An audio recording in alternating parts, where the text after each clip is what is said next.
Matthew here from MiniWarGaming.com with... MiniWarGamer Dave here from MiniWarGaming.com.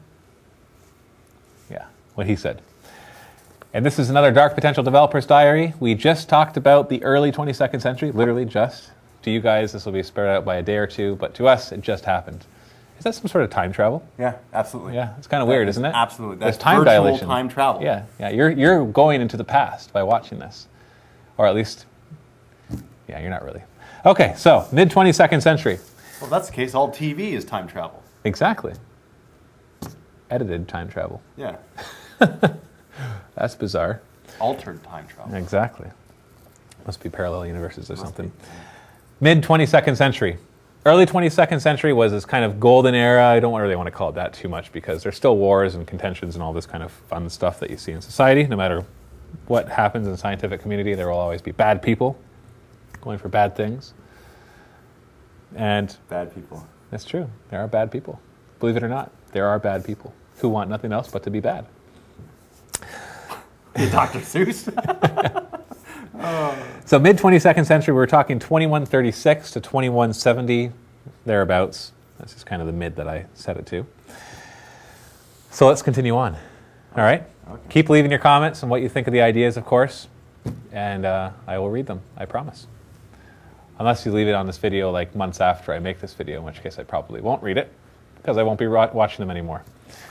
And just so you know, if you're watching older Dark Potential Developers Diaries, these things change quite often. The science has really developed. I saw somebody post on the forum saying, oh, your dark potential energy thing, I don't really like it. And he explained it. I'm like, oh, that's old.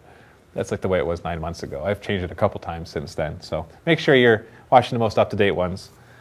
So if this video is a few months old, then things can change. Until the game comes out and there's rule books, and even then, but for the most part, things will stop changing at that point when it comes to history. Fluff can change. Fluff can change. I don't like changing it too much, though. I'm more like adding to it. Yeah, Not. I don't like doing what other companies do and completely rewriting their fluff when they update their army books. Wow, political much. That was awesome. Anyways, so let's jump into it. Mid-22nd century. What has happened? Well, genetics, we talked about in the early 22nd century that they've cured pretty much all the genetic diseases out there by manipulating DNA. Well, now they're taking it a step further. They're now learning how they can use DNA modifications to improve humans. Is shortness a disease? I don't know. Can I modify that and become tall? My kids will be tall. You're 6 foot tall. You're not me short. as in not me. Me as in not the robot me. Me as in like the general. Like generally. Me. Yeah. Yes. So Joe, he could have tall kids. Yeah. So let me get into this. So basically, there's new DNA modifications that allow us to improve ourselves. Now, when I talk about improving ourselves, I want to make something clear. We're not going into mutants. We're not going to have superpowers. We're not going to have X-ray vision or super long vision or super hearing or any of that kind of stuff. I don't want to get into that. I want to keep this realistic. It's more just, it's almost like forced evolution. Let me just put it that way. Like a realistic, if we were to look at ourselves in 1,000,000 years and evolution was true, then this is just us speeding up that process. Okay? So, what we have, like for example, we have enhanced senses. People can see better. Like right now, 20/20 vision is considered your standard good vision. Well, that'll actually be a crappy vision once we have these DNA modifications. We can 20/20. Right, and that'll, because you can only see so far, you can only read so much, right, from a distance. Yeah. So obviously there's ways to improve. We know of animals today, most animals actually, have better vision than we do, or at least a lot of animals do. It's not even fair. Well, they need it to survive. It's all an evolution thing, right, if you look at it that way. They need that to survive. Or if you look at it in the God way, which you can look at either way, we're not going to really try to talk about the merits. Either evolution bred that into them because it's a survival thing, or God created them that way because he knew they'd have to hunt, and so he gave them that. So either way, they need better eyesight than we do. Or are bats blind? I don't know. Oh, don't they see you can like either sonar? Don't they like hear stuff? Yeah, they use a sonar thing to hear. That's probably better. It's like and Daredevil. Because they can do it in the dark, right? So anyway, so we have enhanced senses coming in, allowing those who can afford the changes to see farther, hear better, taste better, whatever, all these different things. There's also an improvement of intelligence, the average IQ, intelligence, increasing the average IQ of the human population in developed areas. And a really important DNA modification is the ability to live in harsher environments. So basically, we can be exposed to higher or lower temperatures and survive it. Right now, if we're exposed to high temperatures, we burn. And I'm not talking like sun temperatures. I'm talking like just high temperatures, even just on the Earth today. You get major burns and dehydration and all that. Well, DNA modifications would allow us to be a little more resilient in that area. Also things like reducing how much oxygen we need in survival situations. So we still want the same amount of oxygen because our body needs that, but we're built that our cells won't break down as quickly when we don't receive as much as we need. So we'd still survive. Yeah, it's more a survival thing. Or living on a sparser diet. Our bodies just kind of becomes better at doing what it is. We're improving our bodies. It's more efficient in the digestion. Now, there is some political things that happen because of this that I think is going to be a really neat driver for some story elements in Dark Potential. And that is, we raise some serious moral issues.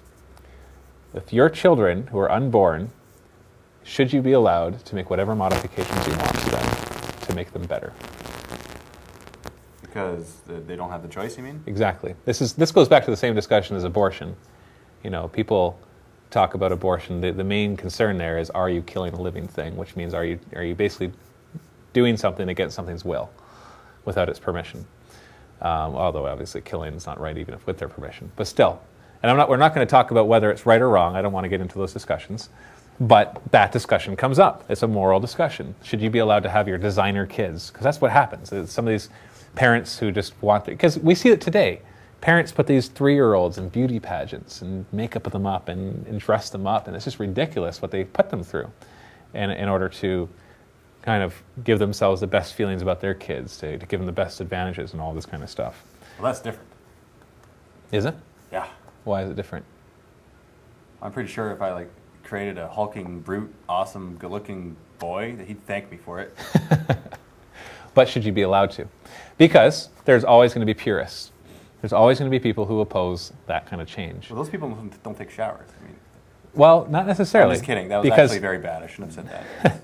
No, the reason that there's a problem is because our knowledge isn't perfect of these DNA modifications. We're making these. No, of course not. How can it be perfect? No, here? Even here. No, it's not perfect. We've mapped the DNA.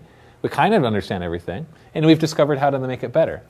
But just like when new drugs, new pharmaceuticals come onto the market, sometimes 20 years later, they're like, there were some side effects that we didn't know because it took 20 years for it to show. 10 years is the minimum. Before it can go by on the law. market. Sure, whatever it is, there's still things that happen, and sometimes it takes a long time for it to happen. Like cancer, I think, is a 20-year process if you get exposed to a major dose of radiation before you actually before the cancer actually starts to show, because it takes that long for the cells to break down, or for you to be exposed to other little bits of cancer or radiation which builds up. All I'm saying is that it's a new technology, which means they don't know everything about it, but people are jumping in on the chance. And that causes problems, because if we don't have a perfect knowledge of it, then what are we doing to the kids that don't even know that it's happening to them? There's actual moral issues that happen today. Like, for example, when Holly was pregnant, we were able to go in for blood tests to see if our children are prone to any genetic diseases. And there's a lot of moral issues there, because should we know beforehand? And you might think, well, why not? Well, the answer is because it leads to an increase in abortions. That if people know that their kids are going to have these handicaps, then they're more likely to want to abort the process.